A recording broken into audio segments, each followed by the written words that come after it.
रूपं तस्याग्रजं मरुपुरीं माथुरीं पुष्पवाटी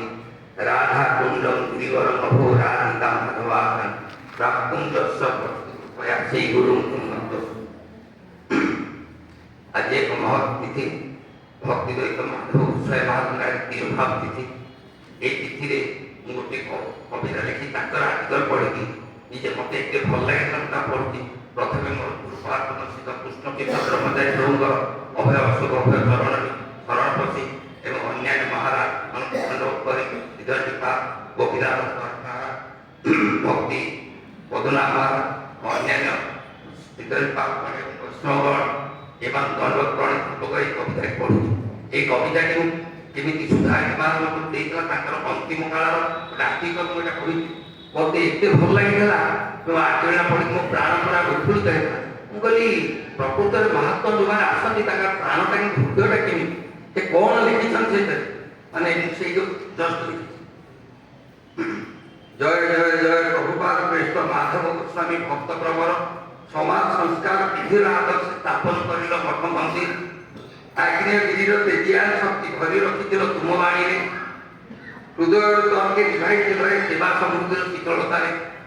दर्शन प्रभाव वशीभूत कर विषय लोकर फल स्वभाव भगवत सेवा नियोजित कल स्नेह व्यवहार सारा समाज बाल्यकाल विकसित तुम महत् गुणर परिप्रकाश विद्यालय शिक्षक समाज गाँव तुम गुण विशेष गांधीवाद आदर्श तुम्हें छुट्टी दिने देश सेवा प्रभुपाद अभय बाणी उद्भासित है तुम अंतरे आत्मार उन्नति पदे पदे लगी गौड़ी मठ सेवा कल निज प्रचार कर हरि संकीर्तन आचंबित कल जनसमाज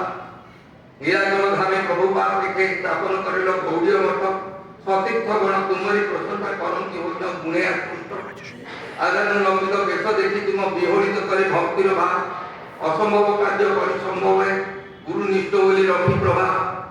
मठर सेवक हो परनिष्ठ संवाद करेंगे शांति समाज करेंगे शांति प्रचार से तुम आप्राण चेष्टा संकीर्तन करा ए लाइन लिखार उद्देश्य मठ बाड़ी कहीं जहाँ प्रकृत में समाज आदर्शता समाज को संस्कार करे मठ बाड़ी प्रतिष्ठा किए कहे जो मैंने मठवादी निश्चय अन्य आह्लादित करें शक्ति थाए मठवाड़ी माने जदि बाहर से कोई विषय लोक पागल लोक से घर पागला धन पागला स्त्री पागला बाहर निजे पागल किंतु जो माने भक्त हे भगवत निष्ठा से निश्चय आकृष्ट कर मठ मंदिर बात से कहले मठ मंदिर समाज संस्कार मठ मंदिर प्रतिष्ठा लिखा उद्देश्य मठ जे होगा आश्रय सब लोकर शुभ कवच ये स्नेह परवश प्रेमा गुण अवतार हृदय जेते कुटिनाटी सब पुरुष दप्तर करी लोक हसगुण तुम्हें हो विकसित फल विनाशिल हो विश्व शांतिर प्रचेषा लगी सम्मिलन कर साधु समाज चैतन्य बाणीर मूल प्रचारक सर्वोत्तम गुण विराजी अनेक साधु सम्मिलन कर विश्व शांति कि प्रतिष्ठा हो पार से कथा से आलोकपात करते आजिकल जो नेता मैंने से शांति प्रचार विफल से भगवत कही जो न आम दुर्नीति निवारण सरकार बहुत प्रचार कर नीति माने भगवान को भूली जाते भगवान भूली जो प्रचार कर दुर्नीति केवे लोप पाइबे मु सरकार क्षेत्र प्रचार करती मुझे कथा बार बार कही भगवान गीता कहते भूली जाटा अनुचित भूली मन रखा विजिलांस मैंने जिते प्रचार कर दुर्नीति दुर्नीति के भगवान को मन न से कथा माधव कहते मठ मंदिर मान सब भगवान चिंता भगवान केन्द्र स्मरण क्षेत्र तुमर बाणी सदा उद्भासित समाज संस्कार प्रतिफलन तुमर बाणी सदा उद्भासित समाज संस्कार प्रतिफलन मनुष्य किभली पठांति जीवन काटिब हो चेतन मठर सेवक हेले अधिष्ठित उच्च पदवी हो पूजित अहंकार उच्च न भावी सेवा सुजोग कर मठ बाड़ी सेक्रेटरी प्रेसिडेंट है आम बड़ पदवी पाइबे कहे अधिक सेवा सुजोग पाइबे यहाँ से शोभा से आशा पोषण कर घोषणा कर अंतिम काले मठ मंदिर दायित्व रही भक्ति वल्लभ तीर्थकर किंतु भक्ति वल्लभ तीर्थ बाछी मोर से रिप्रेजेंटेटिव सेवा प्रभाव से उच्च दिला निजे सेवा कहले मोर एग्जाक्ट डिप्टी का मोर कार्बन कॉपी केशव प्रभु कहती जे तीर्थमाल भक्तिवेद माधव कहन तीर्थमाल तोर कार्बन को ये मोर कथा से ठीक एक्सप्रेस कर पाए सतीर्थ मनर प्रिय भाजन होई गलो तांको सेवा प्रभु सेई खाती आदि रही जाय अछि गौरी मते सारा विश्वर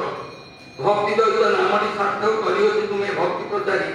विश्व शांतिर प्रतीक होई प्रभुपादंकर गुण विस्तारी नीलाचल धामे गौरी मठ हेला प्रभुपाद जन्मस्थाने सारा विश्वर कलाकर भक्त नाम संकीर्तन मातंदी सभे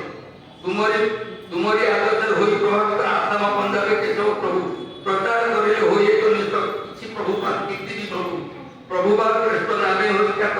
अप्रकट हेल प्रतिपदारे कलिकतार गौरी मठे नयननाथ नित्य लीलारे कीर्तन यज्ञर श्रेष्ठ पुरोधाधारी संप्रदाय कर सम्मान नामदोष सेवे गान करे तुम नीलाचल धाम भक्त सभा भाव भक्तिर पताका उठाई प्रचार तुमे नवदा भक्ति भक्ति दैत नामटी बलिष्ठ रखिगल तुमे वैष्णव जय भक्ति दैत माधव कृष्ण महाराज